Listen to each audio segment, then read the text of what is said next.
ஸல்லல்லாஹு அலைஹி வஸல்லம் அவர்கள் மஸ்ஜிதுன் நபவிக்கு செல்லுகிற பொழுது சஹாபாக்கள் அமைதியான முறையில் இருந்து ஏதோ ஒரு சிந்தனையிலே இருந்தார்கள்.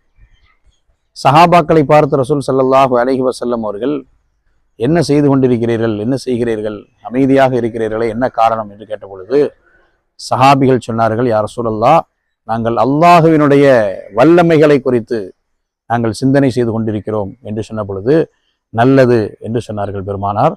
தஃபக்கரு ஃபி ஹல்கில்லா, அல்லாஹுடைய வல்லமைகளை குறித்து நீங்கள் சிந்தனை செய்யுங்கள். வலா தஃபக்கரு ஃபில்லா, அல்லாஹுவை பற்றி நீங்கள் சிந்திக்க வேண்டாம், இது தவறான பாதைக்கு அழைத்து சென்றுவிடும். ஆனால் அல்லாஹுவால் படைக்கப்பட்ட படைப்புகளை குறித்து நீங்கள் சிந்தித்து கொண்டே இருங்கள், அது அல்லாஹ்வினுடைய வல்லமையை உங்களுக்கு வெளிப்படுத்தும் என்று ரசூலுல்லாஹி ஸல்லல்லாஹு அலைஹி வஸல்லம் அவர்கள் சொன்னார். ஒரு மிகப்பெரிய ஒரு இறைநேசர், எந்த பொருளை பார்த்தாலும் அதில் அல்லாஹுவின்